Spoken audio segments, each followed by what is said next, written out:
शिलाजीत खाने वाले ये वीडियो जरूर देखें। पहाड़ों में से शिलाजीत देखिए कैसे निकाला जाता है, उसे देख के ही आप फिर खाने की शुरुआत कीजिए। ऐसे ही ना खा लीजिए, पहले समझिए फिर खाइए। शिलाजीत एक औषधि है, ये तो आपको मालूम होगा। इसके फायदे क्या हैं ये भी आपको पता होगा, लेकिन क्या आपको ये मालूम है कि शिलाजीत बनता कैसे है और किस तरह से ऊंचे पहाड़ों की चढ़ाई करके और अंधेरी गुफाओं में घुसकर कच्चा शिलाजीत निकाला जाता है? नहीं जानते ना? शिलाजीत काफी सालों से अलग अलग पहाड़ों की गुफाओं में मौजूद धातुओं और पौधों के घटकों से मिलकर बनता है, और इसके लिए कारीगरों को काफी चुनौतियों का सामना भी करना पड़ता है। कई बार तो कारीगरों को महीने भर लग जाते हैं पहाड़ों में गुफाओं के अंदर शिलाजीत को ढूंढने में। बड़ी मेहनत के बाद यह आम लोगों तक पहुंचती है, और तभी तो इतनी महंगी होती है। लेकिन अक्सर लोग मानते हैं कि शिलाजीत का इस्तेमाल केवल सेक्सुअल हेल्थ इंप्रूव करने के लिए किया जाता है, मर्दानगी बढ़ाने के लिए किया जाता है, लेकिन ऐसा नहीं है। शिलाजीत एक ऐसी औषधि है जिससे इंसान के शरीर को और भी कई फायदे होते हैं, लेकिन लोगों को इनके बारे में ज्यादा जानकारी नहीं मिल पाती। इसलिए आज आपके लिए खास वीडियो लेकर आए हैं। आज हम आपको बताएंगे कि आखिर ये शिलाजीत कितनी मेहनत और मशक्कत के बाद पहाड़ों से होते हुए आप तक पहुंचती है, और इसे खाने से आपकी सेक्सुअल हेल्थ इंप्रूव होने के साथ और क्या क्या फायदे होते हैं। तो शिलाजीत से जुड़ी पूरी जानकारी के लिए इस वीडियो के साथ अंत तक जुड़े रहिएगा। सबसे पहले तो आपको बता दें कि शिलाजीत एशिया के पहाड़ों में पाया जाता है, और ज्यादातर यह पाकिस्तान के गिलगित बाल्टिस्तान के पहाड़ों से निकलता है। शिलाजीत काफी सालों से अलग अलग पहाड़ों की गुफाओं में मौजूद धातुओं और पौधों के घटकों से मिलकर बनता है, लेकिन आपको बता दें कि कच्चे शिलाजीत को ढूंढने का काम इतना आसान नहीं होता जितना लोग समझते हैं। गगनचुंबी पहाड़ों के खतरनाक और मुश्किल रास्तों से होते हुए कारीगर शिलाजीत ढूंढने के लिए निकलते हैं। जी हाँ, इन्हें कारीगर कहा जाता है। कारीगर सूरज निकलने से पहले पहाड़ों की तरफ निकलते हैं। इतना ही नहीं, कई बार शिलाजीत की तलाश में कई दिन लग जाते हैं। वैसे आपको बता दें कि शिलाजीत को आप लोगों तक पहुंचने के लिए दो अहम पड़ावों से गुजरना पड़ता है। पहला, गगनचुंबी पहाड़ों की चोटियों में जाकर शिलाजीत की तलाश, और दूसरा इसकी सफाई और फिल्टरेशन का काम। जी हाँ, यही दो पड़ाव होते हैं, लेकिन इन दो पड़ावों में भी काफी मेहनत और वक्त लग जाता है। जब कारीगर ऊंचे ऊंचे पहाड़ों पर शिलाजीत की तलाश में निकलते हैं तो उनका सफर काफी खतरनाक होता है और मुश्किलों भरा भी। पहाड़ों की चोटियों पर जाकर जिस तरीके से शिलाजीत निकाला जाता है, अगर आप वो नजारा अपनी आंखों से देखेंगे तो यकीन मानिए आपके रोंगटे खड़े हो जाएंगे। घाटी और पहाड़ों में से शिलाजीत ढूंढने और निकालने के लिए अनुभवी कारीगर होते हैं जो इलाके के चप्पे चप्पे से वाकिफ होते हैं। शिलाजीत के लिए कारीगर कुछ घंटों के सफर से लेकर कई दिनों तक सफर तय करते हैं। कारीगर अक्सर 4 से 5 लोगों का ग्रुप बनाकर शिलाजीत की तलाश में निकलते हैं। साथ ही अपने साथ रास्ते के लिए नाश्ते पानी का बंदोबस्त करके रखते हैं। ये लोग एक चोटी पर रस्सी को मजबूती से बांधते और उसी के सहारे पहाड़ों में चढ़ते हैं। जब गुफा मिल जाती है जिससे शिलाजीत मिलने की संभावना होती है, तब पहले तो एक ही शख्स उस गुफा के अंदर उतरता है, वो भी एक रस्सी के सहारे जो गुफा के बाहर ही एक चोटी से बांध रखी होती है। वो शख्स दूरबीन से गुफा के अंदर देखता है।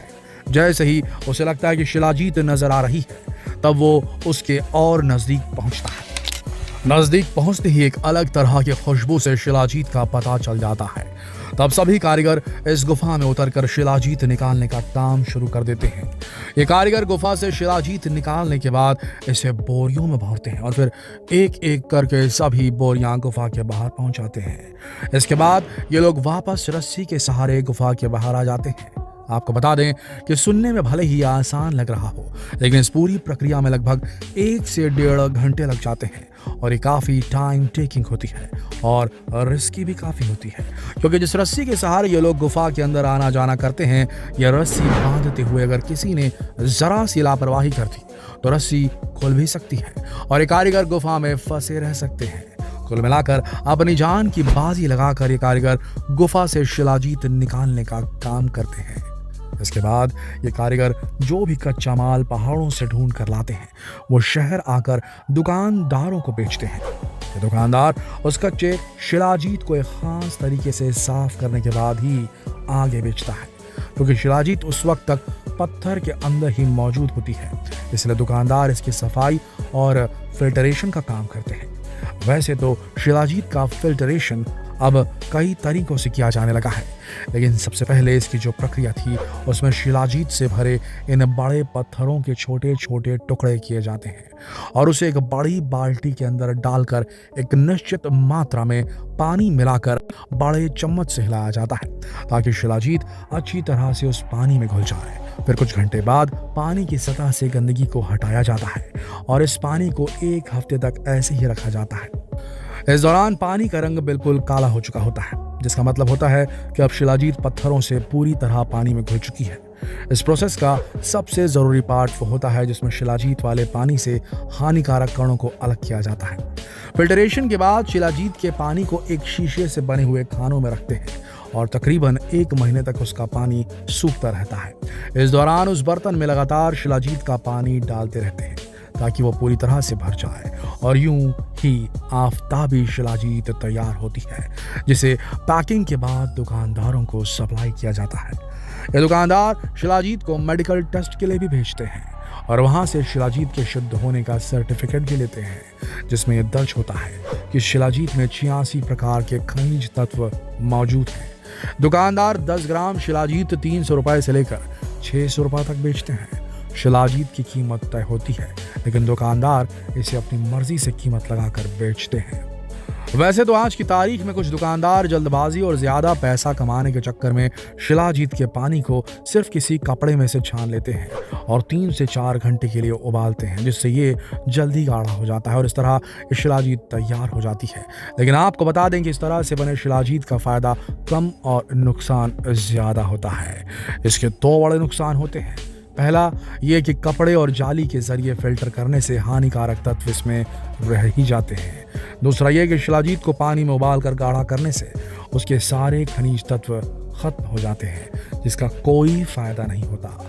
30 से 40 दिनों में इस प्रक्रिया को पूरा किया जाता है, जिसमें वो फिल्टरेशन के लिए खास मशीन का इस्तेमाल भी करते हैं, लेकिन ये शिलाजीत शुद्ध नहीं होती।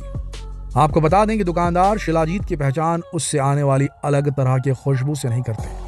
दुकानदार शिलाजीत की क्वांटिटी और क्वालिटी चेक करके असली शिलाजीत की पहचान करते हैं, क्योंकि कई बार शिलाजीत की क्वांटिटी बढ़ाने के लिए लोग इसमें आटा वगैरह मिलाते हैं और अगर उसमें भी शिलाजीत की थोड़ी मात्रा मिला दी गई हो तो उसमें से भी वैसी ही गंध आती है जैसी असली शिलाजीत से आती है। असली और नकली शिलाजीत का पता लगाने का एक तरीका ये है कि आप दुकानदार से उसके मेडिकल टेस्ट के बारे में पूछें और इस बात की पुष्टि करें कि उस शिलाजीत में 86 प्रकार के खनिज तत्व मौजूद हैं या नहीं। शिलाजीत सेहत के लिए काफी फायदेमंद होता है। आयुर्वेदिक डॉक्टरों की माने तो शिलाजीत में कई ऐसे तत्व होते हैं जो शरीर के कई हिस्सों के लिए फायदेमंद होते हैं, लेकिन शिलाजीत को लेकर लोगों के मन में कई तरह के सवाल भी रहते हैं। आपको बता दें कि शिलाजीत का इस्तेमाल सदियों से ओवरऑल हेल्थ सुधारने के लिए किया जाता है। इससे शरीर को सेक्सुअल हेल्थ में फायदों के अलावा भी कई फायदे मिलते हैं। अगर कोई भी शख्स शिलाजीत का रोजाना सेवन करता है तो ये उसकी बॉडी के लिए काफी फायदेमंद होती है। शिलाजीत में मौजूद खनिज तत्व शरीर की लगभग हर कमी को पूरा करते हैं और शिलाजीत खाने वाले का ब्लड प्रेशर भी नियंत्रित रहता है। शिलाजीत में आयरन, जिंक, मैग्नीशियम समेत 85 से भी ज्यादा खनिज तत्व पाए जाते हैं। इन सभी खनिज तत्वों की वजह से इंसान के शरीर की तंत्रिका तंत्र को ठीक रखने में भी सहायता मिलती है। शिलाजीत के सेवन से अल्जाइमर, डिप्रेशन और दिमाग की कई बीमारियों से फायदा मिलता है। साथ ही शुगर के इलाज में भी काफी हेल्पफुल होती है।